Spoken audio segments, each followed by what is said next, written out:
Praise the lord. ಯೇಸು ಕ್ರಿಸ್ತನ ಅತ್ಯುನ್ನತವಾದಂಥ ಮಧುರವುಳ್ಳ ನಾಮದಲ್ಲಿ ನಿಮ್ಮೆಲ್ಲರಿಗೂ ನಮ್ಮ ಜೀಸಸ್ ಲವ್ಸ್ ಪ್ರೇಯರ್ ಮಿನಿಸ್ಟ್ರೀಸ್ ಮೂಲಕ ವಂದನೆಗಳನ್ನ ಸಲ್ಲಿಸ್ತಾ ಇದ್ದೇನೆ. ದೇವರು ನಮ್ಮನ್ನು ಕ್ಷೇಮವಾಗಿ ಮುಂಜಾನೆ ಕಾಣಲಿಕ್ಕೆ ನೂತನ ದಿನವನ್ನು ನಾವು ನೋಡಲಿಕ್ಕೆ ದೇವರು ಕೃಪೆ ಮಾಡಿಕೊಟ್ಟಿರುವಾಗ ದೇವಾದಿ ದೇವರಿಗೆ ನಾನು ಮಹಿಮೆಯನ್ನು ಸಲ್ಲಿಸೋಳಾಗಿದ್ದೇನೆ. ಆಮೇಲೆ ನಾವೆಲ್ಲರೂ ಅದಕ್ಕೆ ಬಾಧ್ಯರಾಗಿದ್ದೇವೆ. ದೇವರಿಗೆ ಮಹಿಮೆಯನ್ನು ಸಲ್ಲಿಸಬೇಕು ಪ್ರಿಯರೇ. ಯಾಕಂದರೆ ನಮ್ಮಂಥವ್ರು ಎಷ್ಟೋ ಜನರು ಈ ಲೋಕವನ್ನು ಬಿಟ್ಟು ಹೋಗಿದ್ದಾರೆ ಅಲ್ವಾ. ಇನ್ನೂ ಅನೇಕರು ಮರಣದ ಹಾಸಿಗೆಯಲ್ಲಿ ಕಣ್ಣೀರು ಸುರಿಸ್ತಾ ಇದ್ದಾರೆ. ಆದರೆ ನಿನ್ನನ್ನು ನನ್ನನ್ನು ನಮ್ಮೆಲ್ಲರನ್ನು ಪ್ರೀತಿಸಂತ ದೇವರು ಈ ಒಂದು ಶುಭ ಮುಂಜಾನೆ ಈ ಒಂದು ದಿನವನ್ನು ಕಾಣಲಿಕ್ಕೆ ಆತನ ಚಿತ್ತ ನಮ್ಮ ಜೀವನದಲ್ಲಿ ನೆರವೇರಲಿಕ್ಕೆ ನಮ್ಮನ್ನು ದಿನವನ್ನು ಒದಗಿಸಿ ಕೊಡ್ತಿರುವಾಗ ದೇವರು ಈ ದಿನ ನಮಗಾಗಿ ಏರ್ಪಡಿಸಿಕೊಟ್ಟಂಥ ವಾಗ್ದಾನ ವಾಕ್ಯವನ್ನು ನಾವು ಧ್ಯಾನಿಸೋಣ. ಜ್ಞಾನೋಕ್ತಿಗಳು 3ನೇ ಅಧ್ಯಾಯ 27ನೇ ವಚನ. ಉಪಕಾರ ಮಾಡುವುದಕ್ಕೆ ನಿನ್ನ ಕೈಲಾದಾಗ ಹೊಂದತಕ್ಕವರಿಗೆ ಅದನ್ನು ತಪ್ಪಿಸಬೇಡ. ಆಮೇನ್. ದೇವರಿಗೆ ಸ್ತೋತ್ರ. ಹೌದು ಪ್ರಿಯರೇ, ಈ ಲೋಕದ ಯಾತ್ರೆಯಲ್ಲಿ ನಾವು ಜೀವಿಸ್ತಾ ಇದ್ದೇವೆ. ಸೊ ಪ್ರತಿ ಸಂದರ್ಭದಲ್ಲೂ ದೇವರು ನಮಗೆ ಒಂದು ಕೆಲ ಜ್ಞಾಪಕ ಮಾಡ್ತಾರೆ, ನೆನಪಿಸಿಕೊಳ್ಳಲಿಕ್ಕೆ ದೇವರು ಕೃಪೆ ಕೊಡ್ತಿದ್ದಾರೆ. ಈ ಲೋಕದಲ್ಲಿ ನಾವು ಜೀವಿಸಿದಾಗ್ಯೂ ಕೂಡ ನಾವು ಈ ಲೋಕಸ್ಥರಾಗಿ ಜೀವಿಸಬಾರ್ದು, ಈ ಲೋಕ ಸಂಬಂಧ ಉಳ್ಳವರಾಗಿ ನಾವು ಜೀವಿಸಬಾರ್ದು. ಯಾಕೆಂದರೆ ನಾವು ಪ್ರತ್ಯೇಕಿಸಲ್ಪಟ್ಟವರು, ನಾವು ಈ ಲೋಕ ಸಂಬಂಧಿಗಳಲ್ಲ. ಈ ಲೋಕ ಸಂಬಂಧಿಗಳು ಸ್ವಾರ್ಥವಾಗಿ ಆಲೋಚನೆ ಮಾಡ್ಬೋದು. ನಾನು ಯಾಕೆ ಅವ್ರಿಗೆ ಮಾಡಬೇಕು, ಅವ್ರೇನು ನನಗೆ ಮಾಡಿದಾರಾ, ಅವ್ರೇನು ನನಗೆ ಕೊಟ್ಟಿದ್ದಾರಾ, ನಾನು ಯಾಕೆ ಅವ್ರಿಗೆ ಕೊಡಬೇಕು, ನಾನು ಯಾಕೆ ಅವ್ರನ್ನ ನೋಡಬೇಕು, ಇಂಥ ಒಂದು ಆಲೋಚನೆಯಲ್ಲಿ ಅನೇಕರು ಇರ್ತಾರೆ. ಆದರೆ ನಮ್ಮಲ್ಲಿ ಕೂಡ ಅನೇಕರಿದ್ದಾರೆ. ಕ್ರಿಸ್ತನ ನಂಬಿ ಕ್ರೈಸ್ತರಾಗಿ ಜೀವಿಸಿದಾಗ್ಯೂ ಅನೇಕ ಸಂದರ್ಭದಲ್ಲಿ ಈ ರೀತಿ ಆಲೋಚನೆ ಮಾಡಿದ್ದೀವಲ್ವ? ಮಾಡಿದ್ದೀರಾ?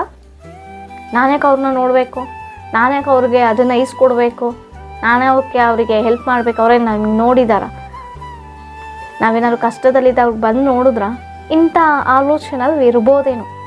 ಆದರೆ ದೇವರು ತಿಳಿಸ್ತಾ ಇದ್ದಾರೆ, ಈ ಲೋಕದ ಯಾತ್ರೆಯಲ್ಲಿ ನಾವು ಜೀವಿಸುವಾಗ ದೇವರ ಮನಸ್ತತ್ವ ಉಳ್ಳವರಾಗಿ ನಾವು ಜೀವಿಸಬೇಕು.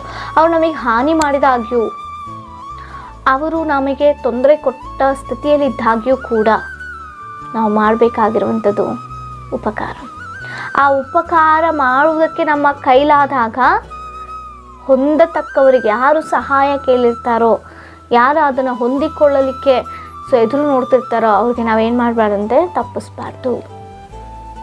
ಅನೇಕ ಸಂದರ್ಭದಲ್ಲಿ ನಾವು ಉಪಕಾರನ ಪಡೆದುಕೊಳ್ಳಕ್ಕೆ, ಒಬ್ಬರಿಂದ ಸಹಾಯವನ್ನು ಪಡೆದುಕೊಳ್ಳಲಿಕ್ಕೆ ಬಹಳ ಆತೃತೆಯಿಂದ ಎದುರು ನೋಡ್ತಾ ಇರ್ತಾರೆ.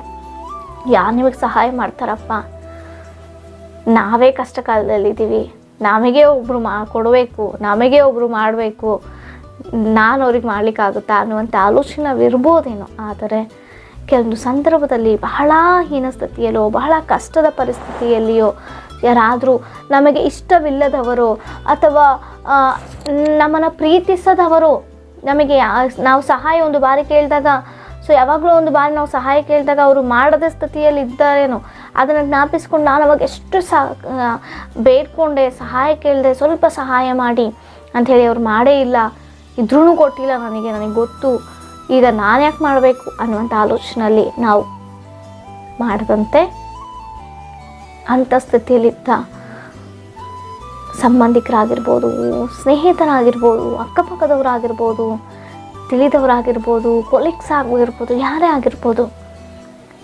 ನಮ್ಮ ಕೈಲಾದಾಗ ನಾವು ಅದನ್ನು ತಪ್ಪಿಸ್ಬಾರ್ದು. ನಮಗಾಗತ್ತೆ ಕೊಡಲಿಕ್ಕೆ, ನಮ್ಮ ಹತ್ರ ಇದೆ ಮಾಡಲಿಕ್ಕೆ ಅಂತ ನಮಗೆ ಆಲೋಚನೆ ಇದ್ದಾಗ್ಯೂ ನಾವು ಏನಾದರೂ ಇಲ್ಲ ಆಗಲ್ಲ ಅಂತ ಹೇಳಿದ್ರೆ ದೇವರು ನಮ್ಮನ್ನು ನೋಡ್ತಾ ಇರ್ತಾರೆ ಪ್ರಿಯರೇ. ದೇವರು ನಮ್ಮನ್ನು ನೋಡ್ತಾ ಇದ್ದಾರೆ, ನಮ್ಮ ಅಂತರಂಗವನ್ನು ನೋಡ್ತಾ ಇದ್ದಾರೆ, ನಮ್ಮನ್ನು ಪರೀಕ್ಷಿಸುವಂಥ ದೇವರಾಗಿದ್ದಾರೆ, ಶೋಧಿಸುವಂಥ ದೇವರಾಗಿದ್ದಾರೆ. ಒಬ್ಬರಿಗೆ ಕಷ್ಟ ಎಂಬುದಾಗಿ ನಮಗೆ ಕೈಲಾದಾಗ ನಾವು ಕೊಡದೇ ಇದ್ದಾಗ, ನಾವು ಒಂದು ದಿನ ಅದೇ ಸ್ಥಿತಿಗೆ ಬಂದಾಗ ನಮಗೂ ಕೂಡ ಕೊಡದ ಸ್ಥಿತಿಯಲ್ಲಿ ಅಂಥ ಪರಿಸ್ಥಿತಿಯಲ್ಲಿ ನಾವು ನಡೀಬೇಕಾಗುತ್ತೆ. ಕರುಣಿಸೋನು ಕರುಣೆಯನ್ನು ಹೊಂದಿಕೊಳ್ತಾನೆ.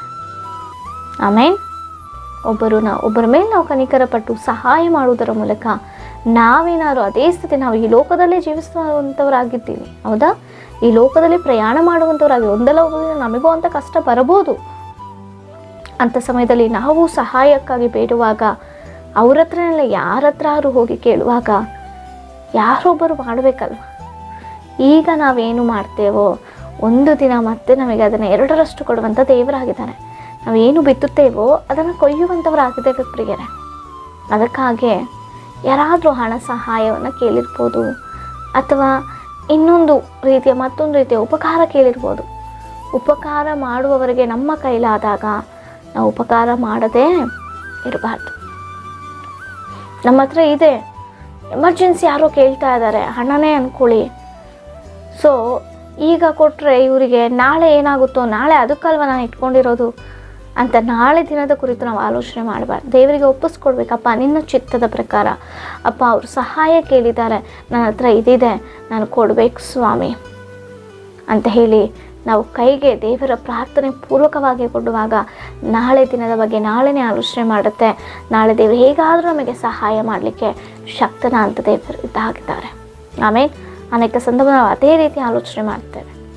ನಾಳೆಗೆ ನಾಡ್ದಿಗೆ ಇಟ್ಕೊಂಡಿರೋದಲ್ವಾ, ಇದು ಎಮರ್ಜೆನ್ಸಿಗಲ್ವಾ, ಅವ್ರಿಗೆ ಕೊಟ್ಟರೆ ಮತ್ತೆ ನಮಗೆ ಬರುತ್ತಾ ಅಂತ ರೀತಿಯಲ್ಲಿ ಆ ಕ್ಷಣಕ್ಕೆ ಆ ಒಂದು ಸ್ಥಿತಿಯಲ್ಲಿರುವಂಥವರಿಗೆ ನಾವು ಕೊಡುವುದರ ಮೂಲಕ ಒಂದು ಆಶೀರ್ವಾದ ಹೊಂದಿಕೊಳ್ತೇವೆ. ಆಮೇಲೆ ನಮ್ಮ ಜೀವನದಲ್ಲಿ ಅಂಥ ರೀತಿಯಾಗಿ ಮನಸ್ಸನ್ನು ದೇವರು ಒದಗಿಸಿಕೊಟ್ಟು ದೇವರು ಹೊಂದಿದಂತಹ ಗುಣದ ಉಪಕಾರ ಮಾಡುವಂಥ ಗುಣ ನಮ್ಮಲ್ಲಿ ಕೂಡ ದೇವರು ಒದಗಿಸಿಕೊಟ್ಟು ನಮ್ಮನ್ನು ಬಲಪಡಿಸಲಿ. ನಿಮ್ಮ ಏನೇ ವಿಜ್ಞಾಪನೆ ಆಗಿರೋ ಕಮೆಂಟ್ಗಳ ಮೂಲಕ ತಿಳಿಸ್ಕೊಡಿ. ನಿಮಗಾಗಿ ನಾವು ಪ್ರಾರ್ಥನೆ ಮಾಡುವವರಾಗಿದೆ. ಪ್ರಾರ್ಥನೆ. ಪರಿಶುದ್ಧರಾದಂಥ ದೇವರ ಸ್ತೋತ್ರ. ಉಪಕಾರ ಮಾಡುವಂಥ ಮನಸ್ಸನ್ನು ನಾವೆಲ್ಲರಿಗೂ ಕೊಡಿಸುವ. ನಾಳೆ ಇದ್ರ ಬಗ್ಗೆನೋ ನಮ್ಮ ಬಗ್ಗೆನೋ ಇದರ ಬಗ್ಗೆನೋ ಆಲೋಚನೆ ಮಾಡುವಂತೆ ಕಷ್ಟದಲ್ಲಿರುವಂಥವ್ರಿಗೆ, ನಷ್ಟದಲ್ಲಿರುವಂಥವ್ರಿಗೆ, ವೇದನೆಯಲ್ಲಿರುವಂಥವ್ರಿಗೆ ಅಪ್ಪ ಸಹಾಯ ಮಾಡುವಂಥ ಸ್ಥಿತಿಯಲ್ಲಿ ನಾವಿದ್ದರೆ ಅದನ್ನು ಮಾಡದೆ ತಪ್ಪಿಸಿಕೊಳ್ಳಲಾಗದ ಸ್ಥಿತಿಯಲ್ಲಿ ನಮ್ಮನ್ನು ನಡೆಸು ಅಪ್ಪ. ನೀನೇ ಕೃಪೆಯನ್ನು ಒದಗಿಸಿಕೊಡು.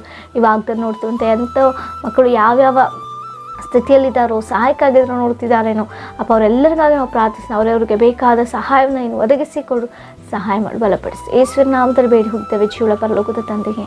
ಆಮೇನ್. Praise the lord.